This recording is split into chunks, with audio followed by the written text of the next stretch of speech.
so much hope and so much faith was placed in this man. And of course, for many people, things like the Corona Investigative Committee were a lifeline during 2020 and 2021 when there was so much darkness. And at least there you saw what appeared to be an attempt to grapple with and get to the truth. And people invested heavily in these characters, and particularly Reiner Fuellmich. But all of that to then be unraveled, and you realize, oh my goodness, this man, was just either out to make money or worse. The psychological impact that will have on many people will be quite devastating.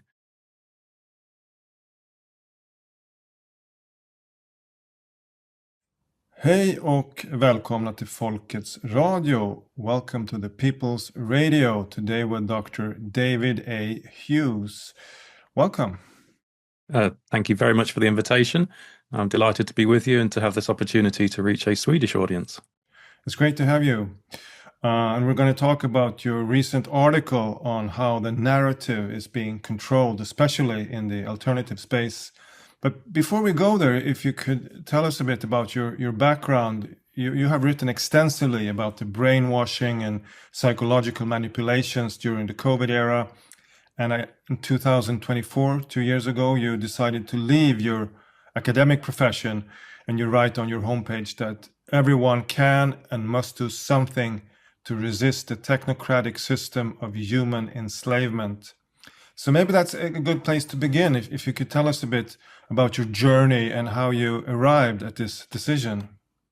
Yeah, thank you. I'm absolutely right. I mean, everybody can and must do something to resist what is taking place transnationally at the moment. So my background is in academia.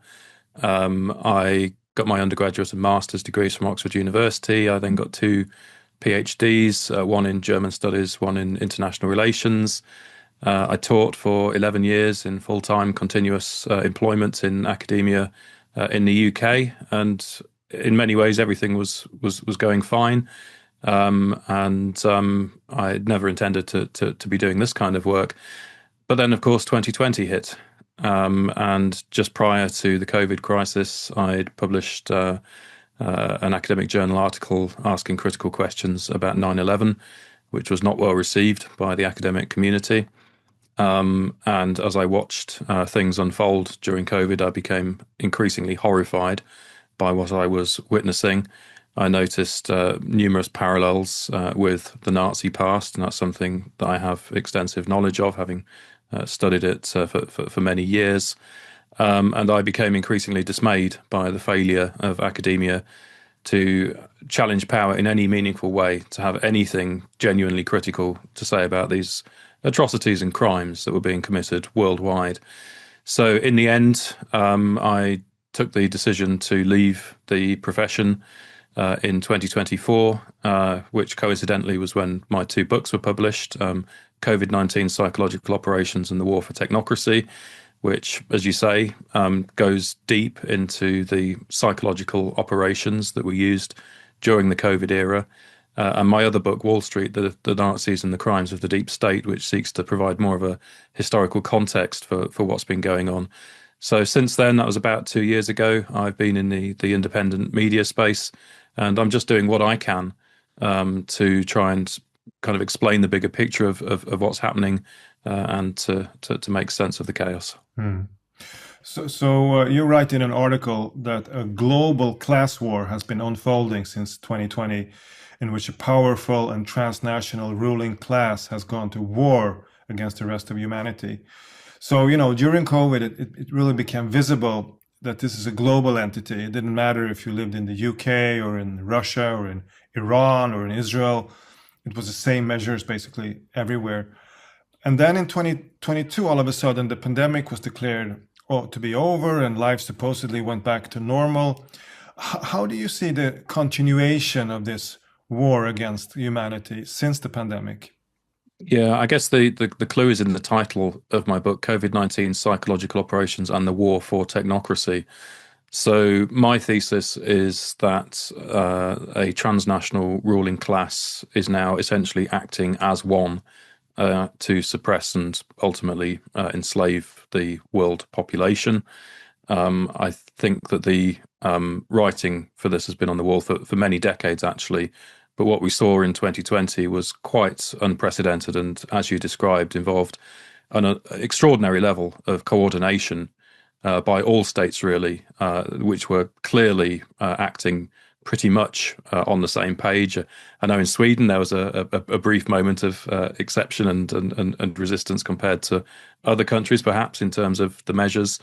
But by and large, we were looking at a transnational phenomenon which was vicious, and the psychological warfare deployed against entire populations was multifaceted. It was complex. It had evidently been planned for a very long time.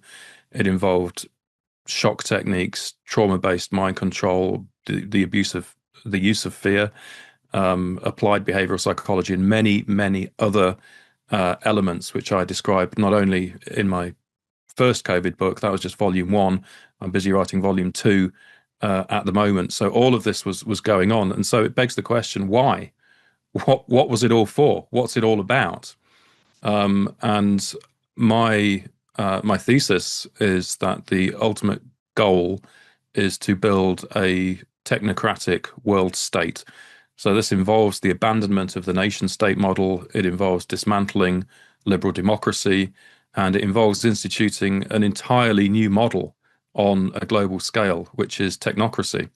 So yes, on the one hand, the COVID operation was wound down in 2022, but by then it had largely served its purpose in terms of attacking the minds of the population and weakening the will of populations to resist this intended transition. But what have we seen since 2022, and particularly in the last couple of years? Evidently, the rollout of technocracy, which is now gathering pace across the world, being fueled by AI, attempts to digitize government, to outsource decision making from human beings and elected representatives to algorithms, and so on.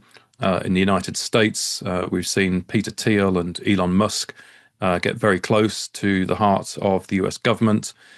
In Ukraine, we've seen the rollout of what they call the digital state, which is now being proposed as the model for all other countries to emulate.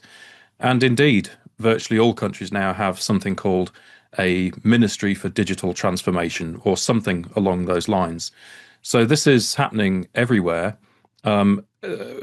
Financially, the central bank digital currencies and the stable coins all leading to the creation of a centralized global financial system, which the Bank for International Settlements calls a global unified ledger. And so you can see all of this coming together fast now in real time. And this technocratic architecture of oppression is now all around us. Smartphones are the primary weapon in this. Most people can't live without a smartphone, but by that very token, they are essentially hooked to the system in a way that they can't escape from. So yes, this is what's going on.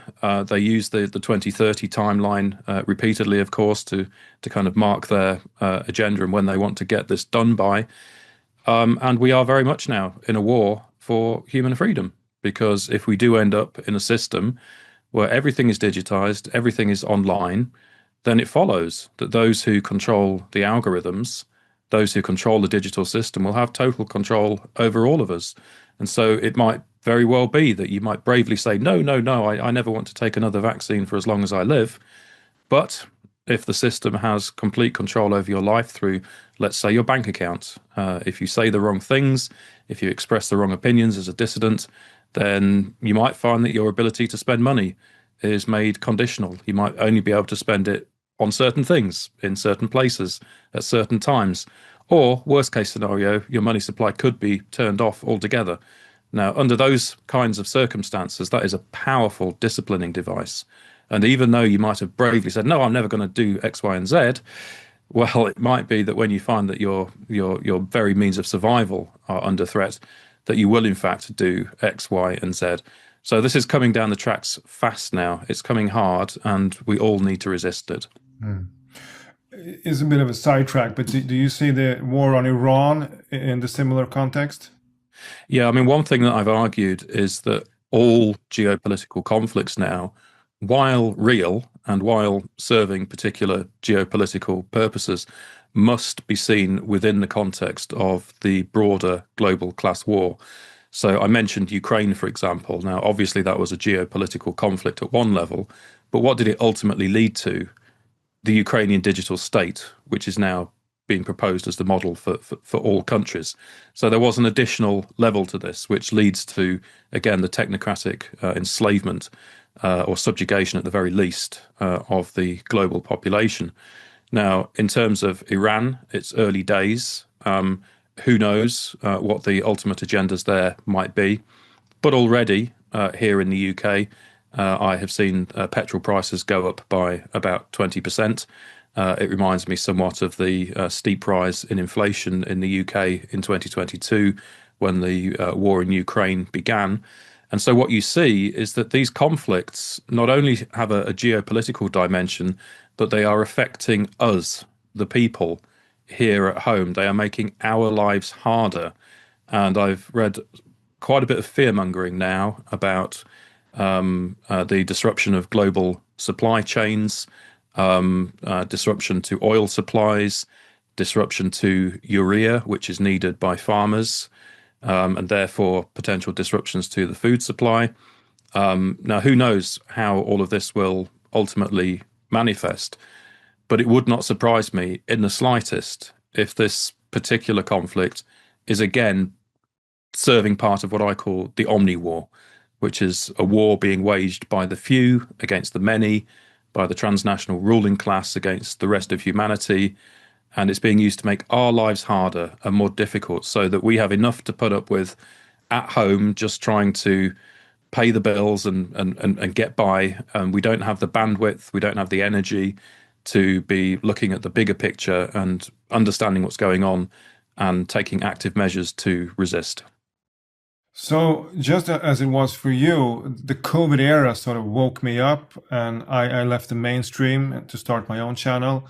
And as I became acquainted with the alternative space, not least in social media, I started to realize how infiltrated it is. So, your recent article about three different camps of awareness is really, I think, a must read for anyone who wants to understand the scale of this and how social media is really designed to, as you say, contain dissent. So tell us about the three different camps. Maybe you could begin with Camp 1 and Camp 2. Sure. Yeah, it sounds as though we've been on a similar journey. I've been in this space, as I say, for approximately 2 years now. And my experience has been very much as you describe, that it isn't what it seems. So, my three camps of awareness framework is an attempt to make sense of this. So, Camp 1 is for the normies, the ordinary people who essentially believe whatever they hear on the television and the radio and the so-called news, whatever the politicians and the talking heads have to say, that's where they get their talking points from. They've not developed the critical thinking skills to understand that that's propaganda. They've not developed the skills to be able to challenge that and see past it. Now, unfortunately, that still seems to account for most of society, and that's how means of psychological control can be exercised. Now, as strong as Camp 1 is, it doesn't stop certain basic questions from being asked. For example, how did two planes destroy three towers on 9/11? Okay, this is pretty simple stuff at one level, which pretty much anybody can grasp. And when you start looking into that, the evidence is very strong that we were lied to about 9/11 and what really took place. And so what you find over time is that an increasing number of people start to ask questions about Camp 1. They start to recognize actually that the mainstream media and their governments have not been telling the truth. In fact, they have been lying in a coordinated fashion for decades. So what do those people do? They essentially move to Camp 2. Now, Camp 2 is a space where people are asking questions about Camp 1. They are challenging Camp 1. They are rejecting official narratives. They might not believe what they have been told, for example, about vaccines, or about virology, or about the pandemic, or any number of different issues. And when people first enter that space, it seems like a great relief because they realize that they're not alone. And contrary to mainstream gaslighting, they are not crazy for questioning official narratives. In fact, many people are doing so. And so there's a kind of moment of rejoicing when they think, oh, great, well, here is the resistance, in inverted commas. Here's the opposition. Here's where I belong. And they have a tendency to uncritically trust many of the figures that they encounter in Camp 2. However, Camp 2, in many ways, mimics Camp 1. It is led by a group of talking heads, very well-known individuals and organizations which put out particular ideas and narratives. And those individuals and organizations are artificially boosted. They receive very large numbers of views on social media. They're all over the place. You can't get away from them if you're in this space. And many people fall for what these individuals and organizations have to say. They do not realize that they are being deliberately misled and that their trust is being won in some ways because these actors do tell the truth about certain issues in order to win people's trust, but then they ultimately betray them by not telling more significant truths or keeping certain issues hidden or not up for discussion. Camp 2 becomes even more problematic because, in addition to having these bad actors leading it and many people being deceived by them, you also have a separate type of bad actor, which is the grifter. And there are many grifters and charlatans in Camp 2 who are looking, again, essentially to abuse people's trust by telling the truth about certain issues, but their aim is not ultimately to challenge power. It's not ultimately to get to the truth. It's to make money. And they've realized that there is money to be made in this space. So again, this is enormously problematic. And what you find ultimately is that Camp 2 is a place of enormous division by design. You can go back to a paper in 2009, an academic journal article written by two Harvard professors, Cass Sunstein and Adrian Vermeule, in which they talk about the need for government agents to infiltrate chat rooms and online and indeed offline spaces in order to disrupt what was then called the 9/11 truth movement. So we know that state actors have been involved in this for a very long time. In the UK, for example, we know about the military's 77th Brigade, which is designed very much for these kinds of purposes. And when you understand that all of this is going on, you have to exercise an enormous degree of discernment and care when consuming Camp 2 content, because most of it isn't what you think it is. So for those who are able to apply the same kind of level of critical thinking to Camp 2 as they have done to Camp 1, then they start to move towards Camp 3, which is a lonely, isolating and not very pleasant place to be. But it's where you do find people who are authentically pursuing the truth, authentically trying to challenge power, and where you might get more of an idea of something at least approximating the truth. But my realization through doing this work has been that Camp 3, unfortunately, is minuscule in relation to Camp 2, just as Camp 2 is pretty small in relation to Camp 1. And so there are these different layers that you have to kind of work your way through. Of course, it's possible that maybe there are even more camps still. Some have argued that there may be a Camp 4 that when your level of awareness becomes great enough, you start to recognize the fundamental religious and spiritual dimension to all of this. So it does require a certain degree of humility to understand that you don't see everything, that you do get certain things wrong, and so on. But the point is, it's a journey, it's a process. It requires constant vigilance. It requires a lot of work to be doing this. And what you can't do if you're trying to get to the truth is to just pick out two or three of your favorite talking heads, whoever they may be, and think that you can blindly trust them, because you can't trust anybody. actually. You have to be asking critical questions about everyone. So that's my three camps in a nutshell. Yeah.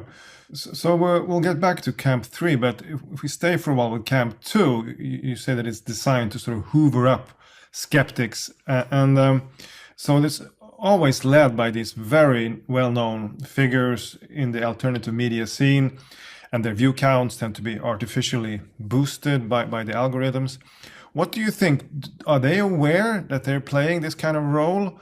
Or how do you see them, these famous leaders? I think the key individuals must be aware. They must know exactly what their role is from the very beginning.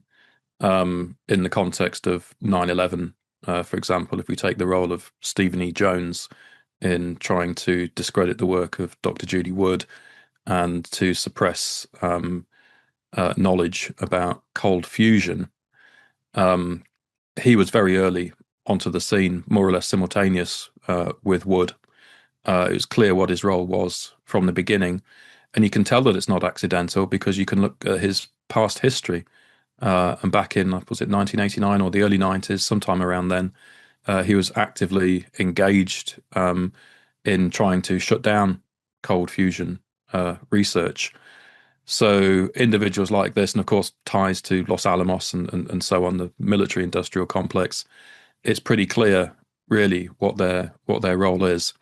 Again, the fact that there are certain individuals and organizations who are just relentlessly promoted and boosted is deeply suspicious. And what you find as well is that they tend to engage in propaganda rather than genuine truth seeking. So they dress it up to look like truth seeking.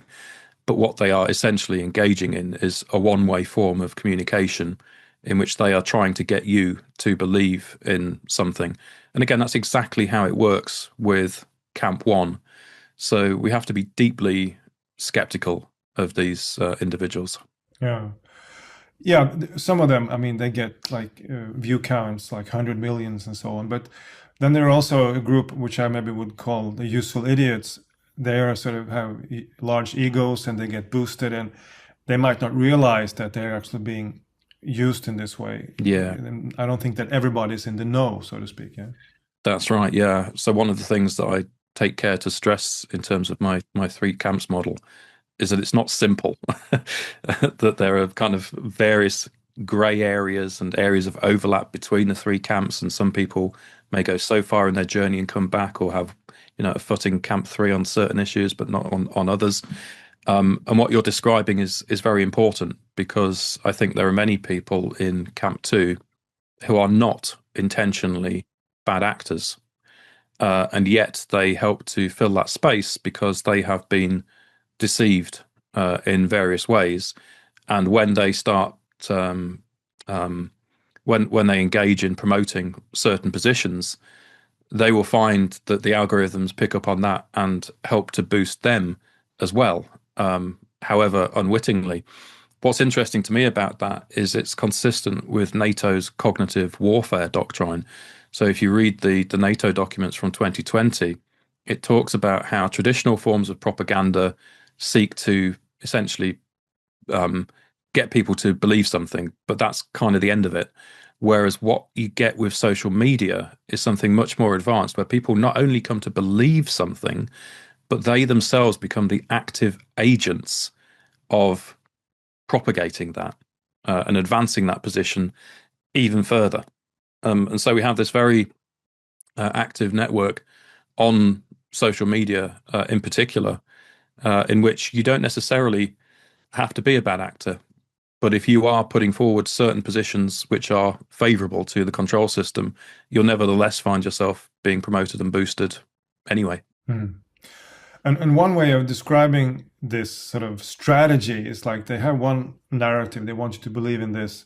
And in case you don't, then they have this, you're going to go here. Yes. So you say that one thing which is very significant for both actually Group 1 and Group 2 is what you call false dichotomies.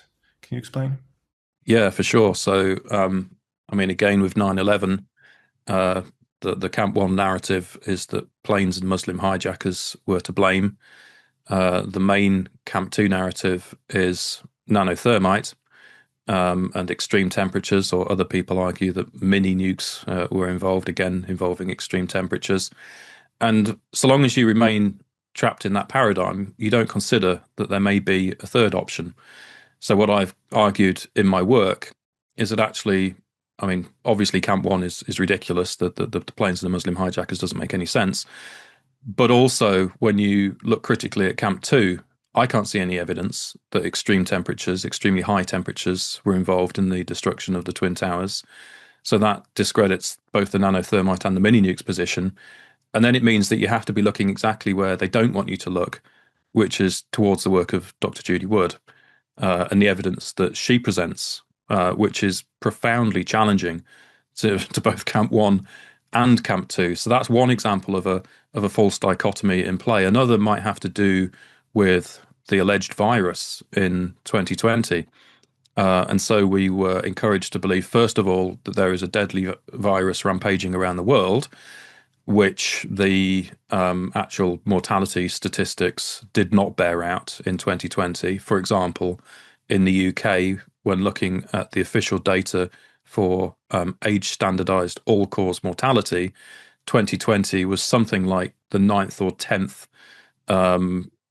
worst year in the 21st century. In other words, right in the middle, nothing extraordinary at all, no extraordinary pandemic.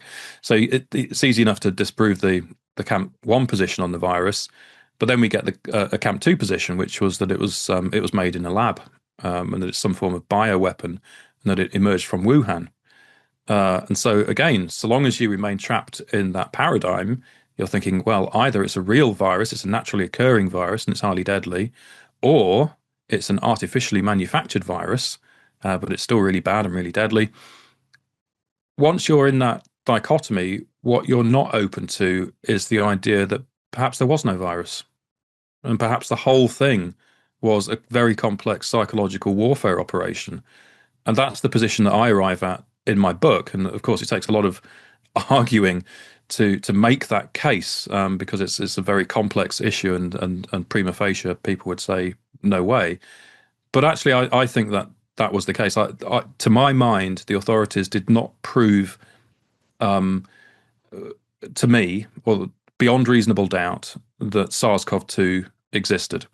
And again, I get into all of that in the book. But the key point here is that you have this what I consider to be a false dichotomy. The mainstream narrative on the virus, the lab leak narrative, and so long as you're in that, you're not going to be thinking, well, actually, perhaps it was all psychological warfare. So they're very, very good at giving you two choices in order to prevent you from looking at the third. Yeah. So another typical trick, I would say, is to play into the right-left divide in politics. So what I used to say often, slogans like, on the Facebook feed is "Stop the Socialism" or "Communism" or World Economic Forum. And I don't know whether there's truth to that, but I mean, it also creates sort of confusion if you want to talk about it like a class warfare, and then they call it communism. Is that also something which sort of is kind of crazy making? Yes, I'm glad you bring that up. I try not to use the terms socialism and communism and fascism, because for me, they're very specific to the 20th century. I mean, they're complex terms even in terms of the 20th century usage, but we're looking at something quite different today when faced by the challenge of global technocracy. And it does infuriate me when I hear people refer to the World Economic Forum as a communist or a Marxist organization. And to me, that just seems so kind of illiterate, when you consider that Klaus Schwab was overtly promoting stakeholder capitalism. That this is just a very lazy use of terms, and it's not helpful. It only generates confusion. But the very right-left paradigm itself is largely rooted in liberal democracy.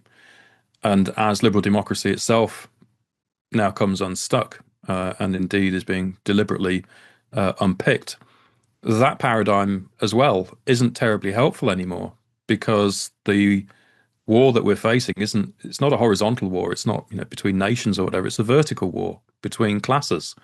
And it's the same in all countries. those in charge are now doing whatever they can through the Omni-War to suppress the rest of us. And if we kind of remain caught up in these kind of left-right distinctions, or the idea, again, the false dichotomies, well, maybe a new party is going to help. In the UK, people are recognizing now that both Labour and Conservative are, bankrupt essentially in terms of what they have to offer. Well, maybe the Reform Party or maybe another party will come and save us. Well, no, I'm afraid that's not the case either, because the entire democratic system now is under threat.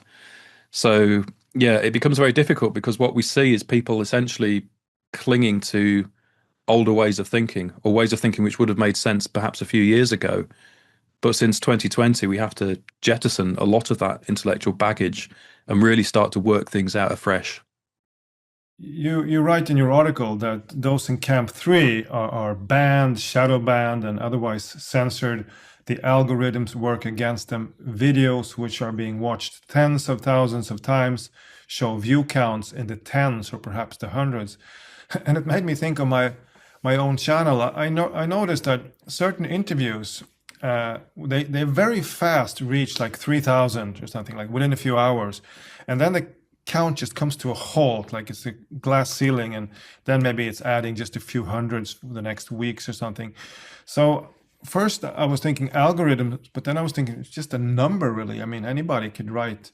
How can you know if it's 36,000 or 25? I mean, how do you see that? Is that algorithms, or is somebody manually changing the numbers to look bad or to promote someone?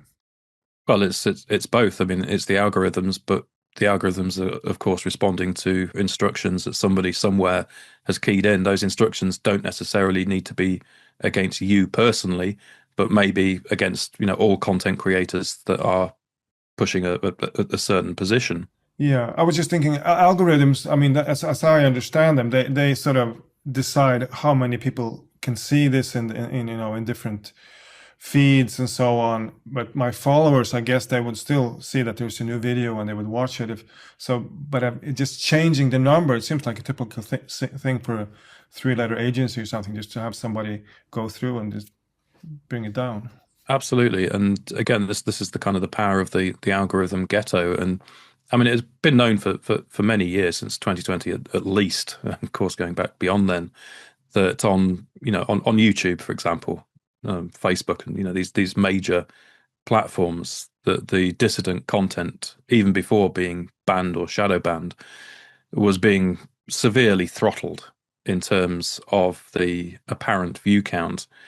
I had an interesting conversation a few months ago with somebody who used to run a major alternative media platform, and they were saying they knew for a fact that as certain content was going out live, it was getting about 90,000 views live. And then you'd look on YouTube on their feed, and it was about 1,000. I mean, that's the scale of it, barely giving them 1% of the actual total. And of course, this is all designed to make us look fringe.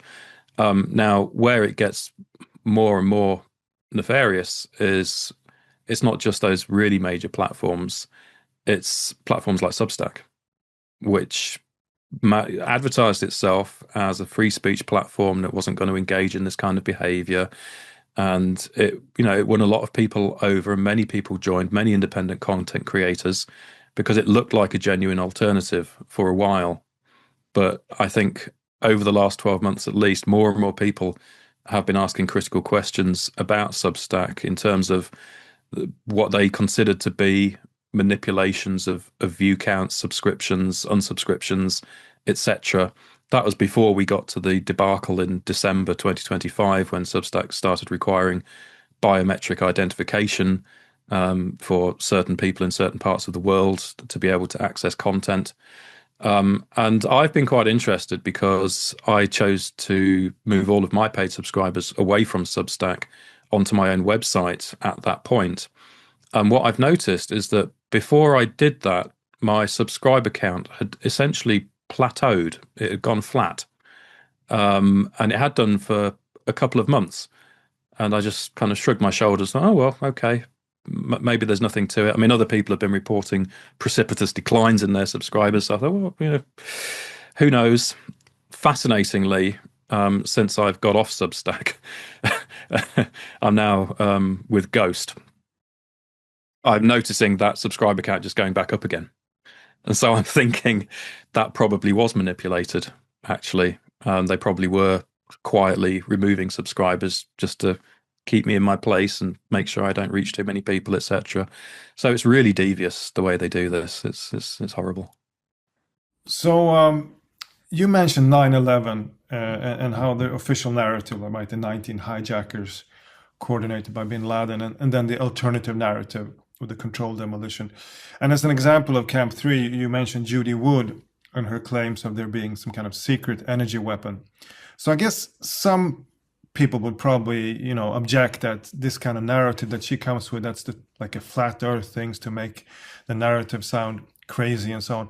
So what is your response? And why did you choose Judy Wood to represent Camp 3? Well, I mean, it's to do with evidence, and technically speaking, she's not proposing a concrete hypothesis for what did or didn't destroy the Twin Towers. She's saying here's 500 pages of evidence, and that's what we have to look at. And to me, when you look at the evidence, it stacks up in terms of very peculiar things happening, which do not fit the claims of either Camp 1 or Camp 2. And so when you look at, for example, the toasted cars or the molecular dissociation, when you look at the lack of steam explosions as millions of gallons of water was poured onto what we are told was molten metal, when you look at the grapplers still functioning, etc., you can see that this was not a high temperature event. The dust clouds, thousands of people were caught up in those dust clouds. They didn't burn everybody. So again, if those towers had been destroyed at hundreds or thousands of degrees Celsius, Fahrenheit, Kelvin, take your pick, you would have thought people would have been very badly damaged by that, but they weren't. The relative lack of damage to anything underground, the relative lack of damage to the bathtub. I mean, this is not crazy stuff designed to muddy the waters. This is hard evidence. Okay, you can look at all of that yourself with your own eyes and make your own inferences from that. That to me is very different from, let's say, flat Earth, where I think there are serious questions to be asked and which to me haven't persuasively been answered at all. So again, it's not to endorse every element of Judy Wood's work. There's one or two areas that I'm skeptical of, but on the whole, it is more than enough for us to say whatever it was that destroyed the Twin Towers is not easily explained by publicly known science and technology. So it dismisses basically both Camp 1 and Camp 2. And for somebody without any prior knowledge, I guess maybe it's hard to summarize such a complex, but how could you summarize just briefly her take on 9/11? Well, as I say, she tries to avoid proposing theories per se, but the sheer volume of evidence that she adduces is quite staggering, and she points to all kinds of things which I don't think anybody would actually have looked at or noticed had it not been for her. For example, the damage to the Bankers Trust building nearby and the peculiar rusting effects, and the fact that they chose to take that entire building down a few years later. That all demands explanation. The fact that the debris was more or less at ground level immediately after the destruction of the towers, as can be demonstrated from photographic evidence. Again, if those towers had, in inverted commas, collapsed 110 stories tall, I mean, I think they were the fifth and sixth tallest buildings in the world at the time. If they'd have come straight down, not only would they have created massive underground damage, but just think about the massive size of the debris pile that you would have had. I mean, there would have been debris absolutely everywhere, and there wasn't. Hence the title of her book, Where Did the Towers Go? actually it's an extraordinary mystery. And it would appear, when you look at the evidence, that most of them were indeed dustified, to use her terminology, turned to dust and blew away in the wind. Now, again, that sounds like an absolutely extraordinary proposition, but just think back to the size of the dust clouds and how long all of that dust was blowing for. It actually stacks up when you look at the evidence. And this is the point. So it's kind of science versus propaganda. Wood points to the hard evidence, and it makes scientific sense, as difficult as that might be for people to wrap their minds around. I mean, we are told in official science, for example, that there's no such thing as cold fusion, and that it never has been possible, and even if it were possible, it would be decades away. Well, you look at the evidence that Wood presents. I mean, it does look for all the world as though some kind of cold fusion process is taking place there. So again, it takes us to uncomfortable places because we're almost certainly then looking at classified military technology. We're definitely not looking at Muslim hijackers and aeroplanes. And then it really does start to become very, very sinister when you start considering the implications of that. Yes. So you say that just as Camp 1 uses terms like anti-vaxxer and anti-Semite to stigmatize opponents and close down debate, in Camp 2 they use terms like shill and controlled opposition. But I mean, how would you describe, for instance, like the forces behind the QAnon PSYOP? Isn't that really a form of controlled opposition?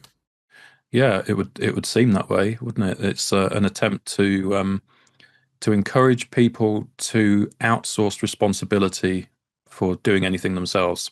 So these kind of fake savior figures are presented, in this case known as white hats.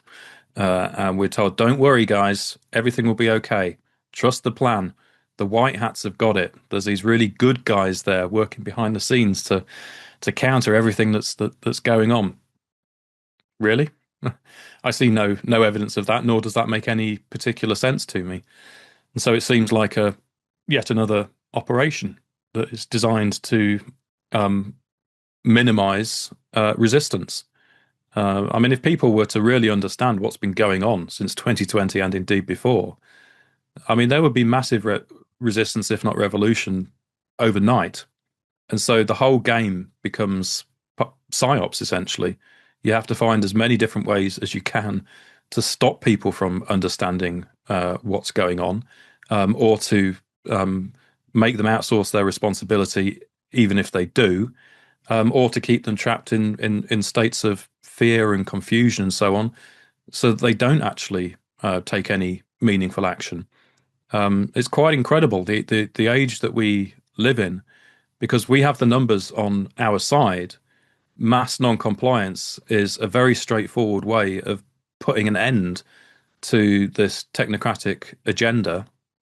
And that's why they are throwing absolutely everything that they have at propagandizing us and using various other forms of mind control. They're even looking at forms of direct neurological control, everything that they have to try and stop this kind of awareness from spreading. It shows how vulnerable their position is. So what is your point then with the control opposition, that it's also being used a bit like a buzzword to throw on anybody? Or The part that you read out has really to do with ad hominem attacks. So if we're serious about getting to the truth, what we need to do is to look at evidence and evaluate that. What is not helpful in terms of getting to the truth is name calling. So, calling somebody an anti-Semite or an anti-vaxxer, as the mainstream media does, that's a form of propaganda. Okay, all that is designed to do is to try and discredit them or to call them a conspiracy theorist. Unfortunately, it's surprising how effective this is when it's the mainstream. Many people are really scared actually of being called those kind of terms, and they'll deliberately self-censor. They'll stay quiet because they don't want to be labeled in that way. But again, when we get to Camp 2, and if there's a point of dispute and somebody just resorts to name calling, oh, you're a shill, you're controlled opposition or whatever, in a sense, they've already lost the argument because that is not an argument. Again, that's just a propagandistic form of trying to discredit someone. So one of the points I make in my guide to identifying Camp 2 is that many of the propaganda techniques that are used in Camp 1 are also used in Camp 2. And once we start to see that and identify that, it becomes quicker and easier to actually identify if somebody might be in Camp 2 rather than Camp 3. So, regarding then controlled opposition, let's talk about German lawyer Reiner Fuellmich. He's a hero for many people in the alternative movement, especially in Camp 2. He became a leading voice as a spokesperson for the Corona Investigative Committee. For people who don't know the background, I just want to play a short clip that I found. In 2020, the world faced the biggest pandemic ever. But was it really a pandemic? How much science used at that time can be proven to be true? Or was it an orchestrated takeover of our lives? A few experts and lawyers stood up to challenge the official narrative. One of them was Dr. Reiner Fuellmich, a renowned international lawyer who initiated the Corona Investigative Committee. After collecting many official testimonies with other experts, he came to the conclusion that the whole COVID pandemic was a lie to force people into getting injected with undisclosed substances. Fuellmich became the voice of the people worldwide who were fighting against vaccine mandates and lockdowns. He was the last hope to bring these people to jail for crimes against humanity. Was this a violation of the Nuremberg Code?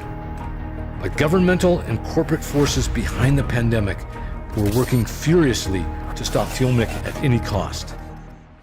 Yeah, so then he was arrested, and for many of his followers, there was just a proof that, he almost like became like a martyr. So tell us, how did you start to become suspicious of him, and what did you find? Well, it's very recent, really.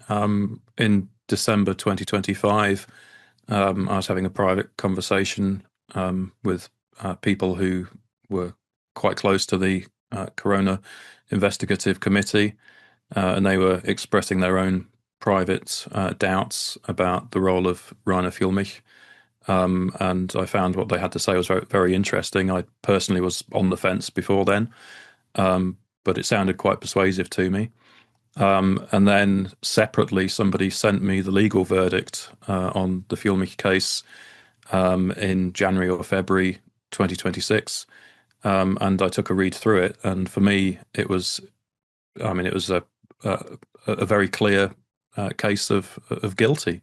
There's a lot of hard facts and evidence in that judgment, which I present in parts 1 and 2 of my series, easily enough to conclude that he was guilty of embezzling funds.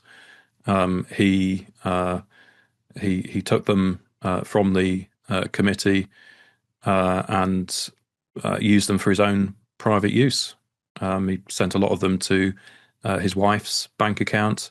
They were being spent on things like divorce costs relating to a previous marriage, standing orders to his wife's daughter from a previous marriage, gardening costs, all kinds of things. And so the idea that he was kind of somehow keeping this money safe and liquid so that it could be returned to the Corona Investigative Committee at any time simply doesn't hold water. And again, there's a lot in the judgment about this, which I've written up. But this wasn't the only suspicious activity that he was engaged in.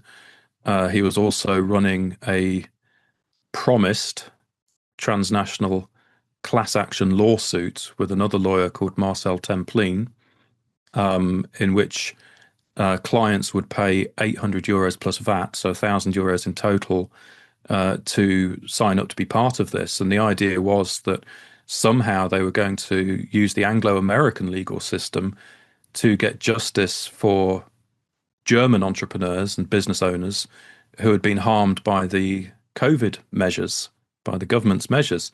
I mean, how that would even be possible in the first place is anybody's guess. Now, they raised well over €1 million, and that lawsuit never materialized. €500,000 of the money that they raised then went to paying off a mortgage of Fuellmich. So the remaining money, would it even have been enough to launch such a lawsuit? Who knows? In addition, Fuellmich was paying himself €25,000 a month from Corona Investigative Committee funds.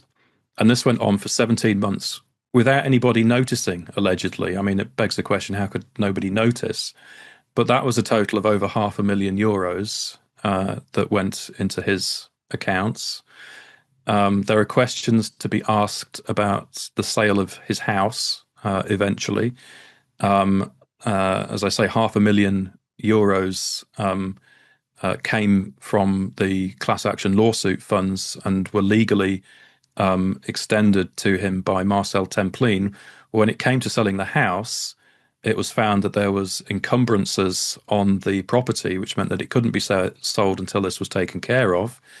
Well, Marcel Templin at that point then demanded something like €1.2 million to be paid to him by the buyers of this property, which is what actually happened. So not just the original $500,000, but 1.2 million went to Templin, who had been working directly with Fuellmich on this class action lawsuit. None of it went back to the Corona Investigative Committee. So Templin is also making money here. Then there's the issue of the gold. Fuellmich took €975,000 and bought gold with it, which he then had placed in the houses of friends of his. Now, in and of itself, there was nothing illegal about that. But the question is, what would have happened had Viviana Fischer not intervened? She made sure that the gold was housed not with his friends, but with a proper gold dealer in Berlin called De Gusser. Now, we don't know. It's slightly speculative. But again, that's an awful lot of money. The gold has since doubled in price and is now said to be worth around €2 million. So what we're seeing here are fantastic sums of money, many millions of euros in total.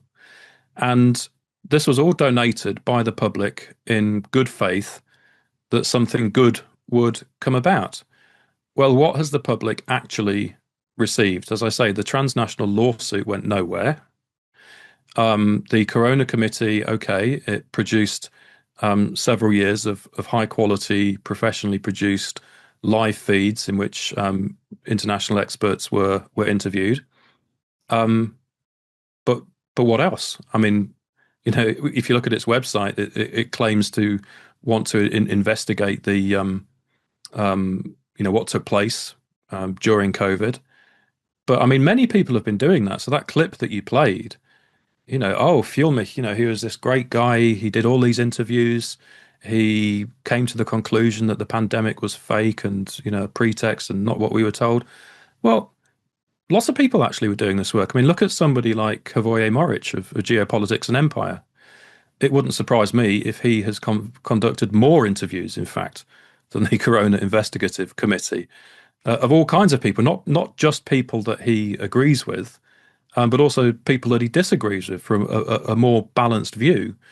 Now, did he need millions of euros to be doing that work? No, he's certainly not received millions of euros. And so we have to be open to the fact that all of this was a gigantic money-making scheme. And in parts 3 and 4 of my series, I then look at Fuellmich's past history. And it's really quite shocking what you find. You can go back as far as 1999, and there was a documentary made by the mainstream German broadcaster ZDF, and there is a consumer protection agency there talking about Fuellmich's role as a consumer protection lawyer, and essentially saying he's not serious. what he does is he puts on these big kind of spectacles to get people to pay in money, but he wasn't really winning many cases at all. And so they were asking critical questions over 20 years ago. And they also linked him at the time to Scientology, which is a pretty serious thing because Scientology has links to US intelligence. And so we have to ask questions about, well, who is this man in the first place? I mean, allegedly, he was born in Bremen in 1958, and there's no mention that I could find of him living abroad during his childhood. And yet he has a perfect American accent and is perfectly bilingual. So that to me suggests there are definitely links there to the United States. Those links remain unexplained. And just all kinds of other things he's been involved in. There was an initiative called Financial Turnaround, which again was supposed to be kind of helping citizens. And then it turned out that this organization had been ultimately, through kind of various shell foundations, been receiving money from the George Soros Open Society Foundation. And when that information came out, Fuellmich had his name as the founder of this financial turnaround organization removed. So it's all highly, highly suspicious. And unfortunately, when you put it all together, what you find is somebody who appears dishonest. And the one thing I've not mentioned yet, which perhaps is the most obvious way of thinking about this, that clip you played talked about renowned international lawyer, Reiner Fuellmich. This is a phrase which is often used, and it's often used in relation to the lawsuits which he claims to have been engaged in against Volkswagen and Deutsche Bank, in particular, massive class action lawsuits against these corporate behemoths. And in both cases, those companies were made to pay large amounts of money. And the way he's framed it has been as though he was somehow primarily or played certainly a central or very important role in the legal victories against those companies. And many of his critics uncritically accept this and make the same claim themselves. But I can't find any evidence that he was even a trial lawyer in either case. And it astounds me that nobody has taken the time to do the due diligence to ask, well, is it even true that he played a major role in the Volkswagen and Deutsche Bank cases? And this is an opportunity for his supporters to prove me wrong. Okay, so this is an open and honest approach of mine, because I'm saying, well, perhaps I've got it wrong. I'm not aware. I can't find any evidence that he was. So if you're telling me that your hero was in fact a major player in those cases, just provide me the evidence. Send me a case reference number. Send me some legal documents. Send me some hard proof that he was what he claimed to be in 2020 before he began this Corona Investigative Committee business and a transnational lawsuit. Well, I put that out about 3 weeks ago. And once I did, all of the howls of outrage and anguish, because many people apparently can't handle the fact that I'm criticizing their hero, they all died down and disappeared. And I'm still waiting. Nobody has sent me hard evidence that he was what he claimed to be. Now, if his own supporters can't prove that he was this big shot lawyer that was, involved in bringing down, their words, Volkswagen and Deutsche Bank, then why should we trust him? And that's on top of all of these other deeply suspicious questions that there are to be asked about him. So, yeah, I've received a lot of backlash over this, particularly after parts 1 and 2 of my series. People were saying, "Oh, you've been deceived. You've been taken in. The corrupt German state, has persecuted him, etc." Well, no, I don't think so. I think when you look at the evidence in its entirety, we are looking at a guilty man here. Well, there's so many aspects to this. I remember when he first started out that there's this saying, when something seems too good to be true, it's usually not true. So this was going to be call it Nuremberg 2.0. And it's like you put all your eggs in one basket, and another expression you call something hopium. You create this a little bit like. So the question that comes to my mind when I read your articles is is he a con man just in the sense that he was sort of seduced by greed and wanted to make money? Or is it some deeper layer to this? You think that he actually was a deceiver? Well, we can't know for sure, but as I say, the 1999 ZDF documentary is most revealing because not only does it show that his modus operandi of generating these American-style spectacles rather than just doing solid law, that goes all the way back 21 years pre-COVID, and then he's doing it again in 2020. That suggests a pattern. So certainly, I mean, given the amounts of money that we're looking at, I mean, maybe he was laughing at one stage at people's gullibility. Millions and millions and millions of euros flowing in. And for what? For a promise that there's going to be Nuremberg 2.0. I mean, Nuremberg 1.0 wasn't what it claimed to be. So the idea that there's going to be, it was nonsense from the beginning. Then to your question as to whether there's something deeper to this, we can't know. But Uwe Alschner has offered an interesting hypothesis to consider, which is that given Fuellmich's links to Scientology and therefore possibly US intelligence, if he is an intelligence asset, and we don't have any hard evidence that he is, but if, then Alschner suggests that his role may have been to create what he called depression about fallen angels. In other words, to demoralize people, to demoralize the opposition and the resistance, because so much hope and so much faith was placed in this man. And of course, for many people, things like the Corona Investigative Committee were a lifeline during 2020 and 2021, when there was so much darkness. And at least there you saw what appeared to be an attempt to grapple with and get to the truth. And people invested heavily in these characters, and particularly Reiner Fuellmich. But all of that to then be unraveled, and you realize, oh my goodness, this man, was just either out to make money or worse. The psychological impact that will have on many people will be quite devastating, actually. And the fact that there appeared to be so few heroes in the first place, and now one of the big ones turns out to be anything but. I mean, that would be a wonderful intelligence play, would it not? If you're trying to get people to just give up and think, oh, there's absolutely no way of challenging power, and even this big shot lawyer that we thought was going to challenge power, even he turns out to be a fraud.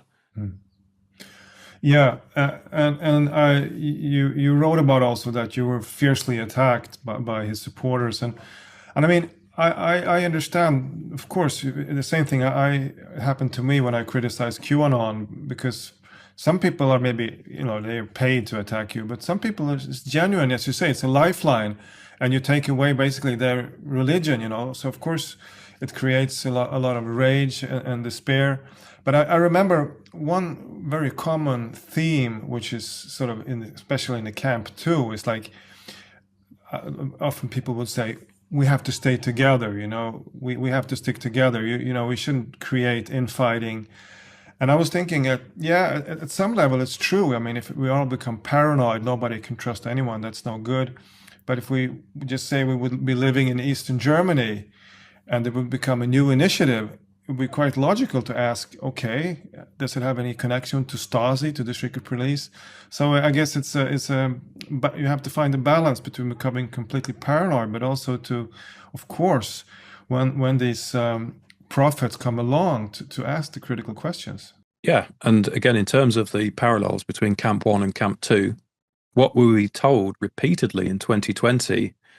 We're all in this together against the virus. We're all in it together.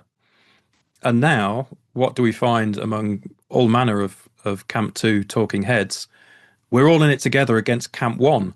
And if you challenge that, then you're not really part of the resistance. You're dividing the resistance and so on.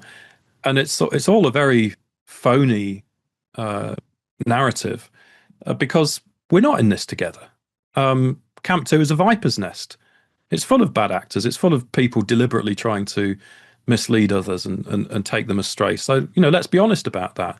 It's full of hidden networks. It's full of vested interests and, people receiving money that you don't necessarily suspect of receiving money to do certain things. This is going on all the time. And so for me, whenever anybody comes out with that line that we're all in it together, don't divide the resistance, that to me is itself a hallmark of Camp 2 and is something to be treated with great suspicion. Mm. So before we wrap up, we talked mostly about Camp 2, but so you have written books about mass compliance and brainwashing and so on. So I wonder, what do you say today, if like, let's say on a dinner party, to people of Camp 1, if they tell you that, listen, the COVID measures and the vaccines itself saved millions of lives, do you have like a standard response? No, I don't have a standard response. It is very, very much context specific. And my key piece of advice would be to tread very delicately and very carefully, because those in Camp 1 typically have no idea that they are. Their minds, their thought processes have been manipulated in all kinds of abusive ways that they don't understand, that they don't even realize has happened. You run the risk of cognitive dissonance. If you challenge some of their hallowed beliefs around terrorists or vaccines or whatever else, then some people will either just fall out with you forever, which you don't want with close friends and family, or they might even get very angry and aggressive. So actually, in those kind of very close personal circumstances, you are running a great risk if you try challenging certain narratives. And personally, I tend not to. I'm a special case perhaps because people tell me that I've been able to reach their friends and relatives, people I don't know, but those people will listen to me rather than them. So I take solace from the fact that I know that I am getting through to people, just complete strangers that I don't know. But it is very hard in one's own personal circumstances. You have to be extremely careful, and especially if your relatives just kind of buy the mainstream daily newspapers and get their worldview from there, you're on quite tricky ground. That said, I still look for opportunities to drop in small little items. For example, last week I went to the gym and I was in the sauna afterwards, and two other guys who I didn't know came in afterwards, and they're having a conversation, and they're saying, one guy was saying, my girlfriend, it all started around the time of that COVID nonsense, and she got this horrendous rash all over her body, kind of from the neck down, and then eventually it went away, but but she's still getting sick, like several times a year. She keeps getting sick, and I don't understand what it is. And we sleep together every night, and I'm always fit and healthy. And I let them just kind of talk about this for a while. And the other guy was saying, "Oh yeah, it's very, very strange, isn't it? What do the doctors say? Oh, the doctors are baffled." And then after they'd kind of talked it through, I just very gently said, "Did it all start after she'd had the COVID vaccine?" And the guy said, "Oh, yeah, actually it did." And you could see that in itself was probably enough to set those kind of thought processes rolling. But you've got to be extremely careful. It's not an easy skill at all. So, yeah, much as we'd like to be able to go out and loudly beat our drum and proselytize and yell from the rooftops about what's going on, we need to be very careful about the tactics that we use for actually getting our message across. Yeah. So what is the main takeaway from all this in terms of going forward, in terms of resisting global technocracy? To do something and to take responsibility for doing something. It's not my role to tell each and every individual what it is that they should or shouldn't be doing. I mean, I often talk about things like ditching the smartphone or trying to resist all of the technologies which are necessary for technocracy. But the problem goes much wider than that. We are in an omni-war. We are being attacked through every dimension of human existence. And what we do have on our side is numbers. There's 8 billion of us, reportedly, very few of them. So actually, if we could just get enough people up and active, it wouldn't take too much. If enough people just did something, drew their line in the sand and refused to take any more of what is being done to us. Of course, it's not always easy, but the point I like to make is that everybody can do something. Everybody has their own skill set, their own areas of opportunity in life. Begin by doing something. Look into your own heart, and if your conscience is troubling you, that very, very bad things are taking place in this world, which will be bad not only for you but for your children and your grandchildren, and that you must challenge this, then you have to take action. As I say, what that might be in your specific case is very much specific to you, but take that responsibility and make sure that you do something. It's remarkable how quickly things can change and can unfold. For me, the darkest time during COVID was December 2021, when there were threats that all NHS workers would have to be jabbed. Biden in the United States was threatening that all federal workers would have to be jabbed. And then by February 2022, the whole COVID operation had been wound down.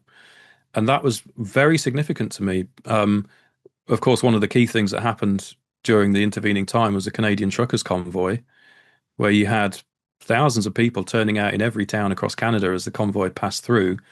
An offline form of protest, not online, not something that you can just manipulate, with the algorithms, etc., but clear, visible signs of mass dissent.